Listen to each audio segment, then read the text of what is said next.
And welcome to take 2 of the Charity First Handicapping Challenge. Just to let everybody know, I will introduce everybody in a second, but we just had a wonderful 15-minute conversation that no one will ever hear because we thought we were live and yet we weren't because someone didn't push a button. So anyway, kidding for Giorgio, who's on assignment today, Gino Bacola, we're going to have to make this a little bit quicker. Gino, how you doing this morning? I'm doing very well. I'm going to be hosting for George. George's got some other business to handle because there are so many great events at Santa Anita. So shout out to George and to Tyler hosting a handicapping tournament today. We're going to be handicapping for charity. And one of my very good friends, if you followed my podcast, live streams over the last couple of years, you have seen this man and heard him very often. He's a great ambassador for horse racing. He's funny, has a hilarious personality. He's a gift master. If you follow on Twitter, incredible with the gifts and with the memes also, and just a good dude all around. Going in Circles, Big Monday podcast is where you'll also hear him. I'm talking about the sniper, Barry Spears. How we doing today, buddy? Hanging in there. I mean, I can't even say anything to that introduction. I mean, you covered it all, my friend. You know, Barry, I was going to ask you about your background, but I learned it all when we were offline 10 minutes ago. But you know, one thing is true. Barry and I have never talked in person, but we've sent many a gift over the last. Oh yeah, plenty. So I've had a lot of fun with Barry. It's good to meet him in person finally. And Skippy, how you doing, buddy? I know we just talked for a while, but we reboot, reset, and how's it going? I'm ready to go. I'm a little nervous with Barry, the sniper nickname there. It makes me a little nervous, but, you know, I'm going to have to send him my address because I haven't got any gifts. So, Barry, I'll make sure I send you my address. I got you. We are playing for the Winners Foundation, and we're going to have to get right to it because now time's a-wasting. So, Gino, why don't you guys get started with your $100 win bet? Yeah, we're going to have a $100 win bet. Then we have $100 to bet in an exacta and then in a double. So, Barry, for your $100 win bet anywhere today at Santa Anita, where do you want to head? Race 9, number 2, Annie Song. Oh, I know Skippy's going to like this one too, right? Was it Bruce that gave this horse out on the show earlier today? Yeah. Yep. Awesome. So tell us why you like Annie Song a little bit, Barry. Yeah, I think this horse has some upside. Back this past summer, you see the time for numbers go up each race. Had one race here in America at Del Mar at a mile. I kind of wish this was going 6.5 down the hill, but I think the cutback in distance is excellent. 6-1 on the morning line, perfect for me. It's go time. And actually, last race lost to Miss Maddie B, who's actually running in the Santa Inez one race prior to the last race. So, you know, that might be a good indicator how this horse Annie Song's going to run. Yeah, she's an absolute must-use if you're playing late exotics. This is a great betting race, Chappie. I think this morning on your radio show that you do with Skip, there were like 5 different handicappers that all gave out a different horse in here. It's a great race to get into. And if you're going to have like a 5 or 6 to 1 shot, we could be sitting on about $500 or $600 for charity here at the end if Barry gets this one home. So we got one. We're going to get one home, and we're going to be already sitting at about $500 or $600. Chappie, you're going to need to get some work to do here. You need some help, man. You need some help. I know Skippy's ready to roll, and you are right. This is a wide open race. 2, I think you will get the price, especially with Pratt riding that horse first time and now not riding. But impressive replay, and like you said, Miss Maddie B could be anything and won like a monster that day. So I think 6-1 is a square price. All right, Skipper, we got a work cut out for us with a man named Sniper. Where you go with your $100 win bet and why? Okay, we're going to go to the 6th race at Santa Anita. We're just going to try to get on the board here. We're going to bet 100 to win on number 2, Girl Ranger. My buddy Michael McCarthy trains this horse. Won very impressively first time out for Juan Lopez, and they gave it to Michael McCarthy. He put it in the Soviet Problem at Los Al going a mile. Didn't run bad that day. Professor's Pride's a nice horse. Shorten him back up. I like that. Drop him back in company. First time Lasix, training well. We're going to go 100 to win on Girl Ranger race 6. All right, so 100 to win. We're going to get a little chalky, but that's fine. Gino, as you've known before, sometimes you just got to put a number up on the board. I don't do that. Whenever I'm on your team, you get goose eggs, unfortunately. I don't know what it is about that. It's like, I don't know. Well, that's a conversation for another podcast or another stream. Nonetheless, Barry, we're going to get into our exacta next. Where do you want to head and spend your 100 on an exacta play? Yeah, this one was a little bit difficult for me. I went to race 4, really small field of maidens. My exacta play will be number 3 in Esperado with Star Sailor, the 4 in an exacta box, $50 exacta box. The reason I kind of shied away from going a cold 4-3 is because it's quite a drop for Star Sailor, even though his numbers are far superior than everybody else. It just seems like maybe there could be a little bit of suspicious drop here. And Inesperado's actually been running well, may end up being lone speed here. Yeah. So that horse might actually end up being tougher to pass. So, I'll go with the box instead of the straight cold exacta. Yeah, you got Inesperado. Hopefully you can get Inesperado to get out front, and then you got Star Sailor picking up the pieces, and you get them 1-2 there. And if for some reason Star Sailor is just better than this group and runs by, you've got your bases covered there with the exacta box. So in the 4th race, we got a $50 box, 3-4 for Barry. All right, Skipper, where are we heading with our exact and why? Okay, we're going to go to the San Ynez Stakes, 8th race at Santa Anita, 7 furlongs.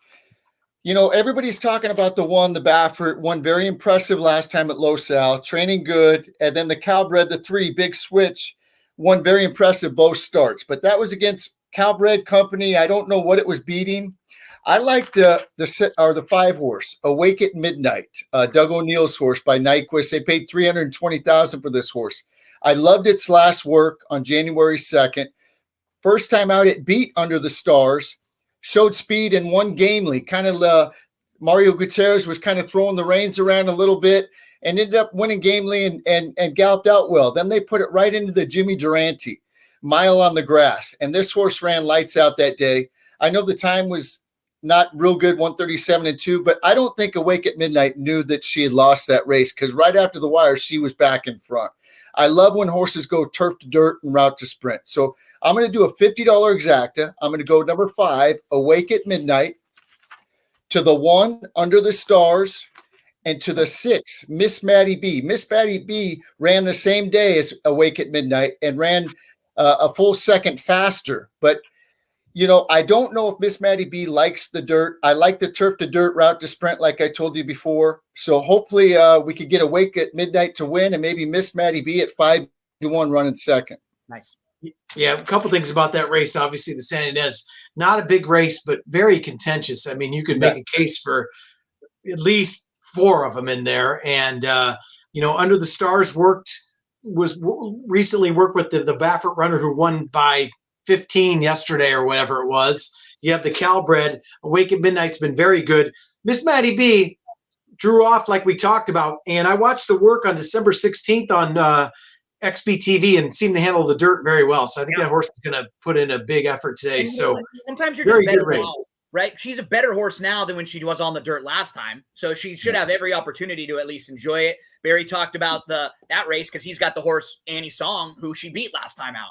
Yeah, right. Yeah, very interesting race. So, all right, I like it. I knew Skipper was probably going to take a stand. He liked Awake at Midnight, and can't argue with theirs. Gino? Yeah, we're going to go and close things out with a double. Barry, where do we want to go for your double?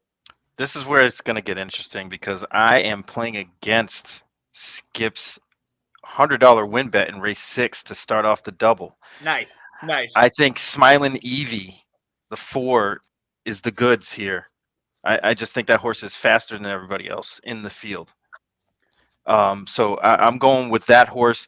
Ran a really good race first time out. Didn't get the greatest of starts. Was too wide, and ended up finishing the race off really, really nicely. And I'm expecting big things coming off that nice little layoff here.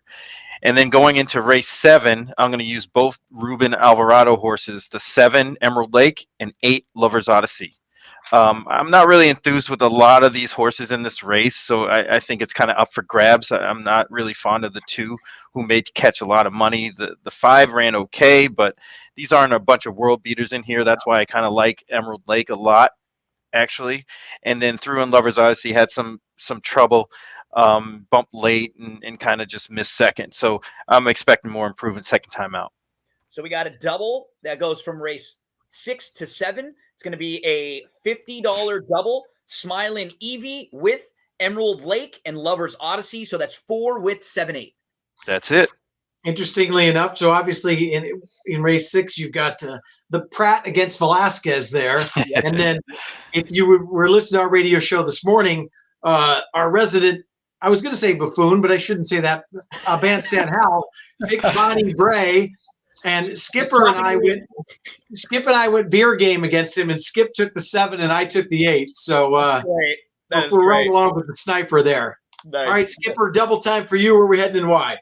Okay, we're going to go back to the La Brea. I'm going to stick with the Wake at Midnight. We're going to put that horse, the 5.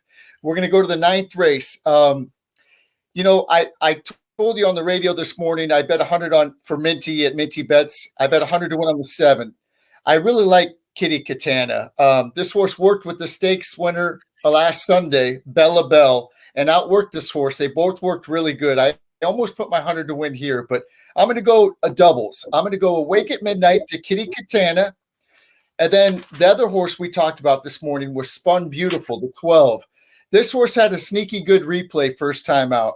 It cost $140,000, hard spun, Vila, bred to love the grass, longer distance. And it looked like when it had a little trouble, you know, in the stretch and kind of they dove to the inside, but they didn't really ask this horse. It only got hit once with the whip, galloped out really good. So I think the extra distance is going to do this horse a world of good too. And at 12 to 1, I got to use it. So I'm going to go $50 daily double. 5, Awake at Midnight, to number 7, Kitty Katana, and to number 12, Spun Beautiful. Very sneaky replay on the 12, by the way. Yep. All right, we got to do the Wheel of Doom here for the tiebreaker. You want to go 5th race? 5th race doesn't look like anybody's had, right? I don't think. Race 5? That looks like a pretty wide open race, and I don't think anybody has a play in there. Yep. All right. So let me. I think George has been cheating every time he's been doing it. It lands on his. So I'm taking it. Yeah, I think he's got something that stops it behind here. So we're gonna spin. Yeah. See, and it goes to me. Yeah, exactly. All right. Yeah. Skipper, your tiebreaker. We're in race 5. I think I know exactly where you're going, but take it away. You know, I said on the radio today, and Gino liked this horse too. I'm going to go with number 4. It's 10 to 1. Fly the Sky. This horse had a really good race back in August at Del Mar. It won by 2 1/4 lengths. Then they put it on the grass going long. This horse is a turf horse. Then it comes out of 2 really good races with trouble. Then they dropped it down for 25. It was antsy at the start. It hopped at the break, had some trouble. Steve Knapp claimed the horse. He wins 20% first off the claim. They put Johnny V on it. I'm going to take number 4, Fly the Sky, at 10 to 1. Barry, we got to go for race number 5, and we got to get a horse for a tiebreaker. Who do you like? Anyone else in there besides Fly the Sky? Yeah, absolutely. I actually like the 8-horse Castle. I think this horse way back, you know, in October 2019 was running fairly well, and looks like this horse is coming back into form. Obviously had some physical issues, but I think this horse is primed, ready to go today off the layoff.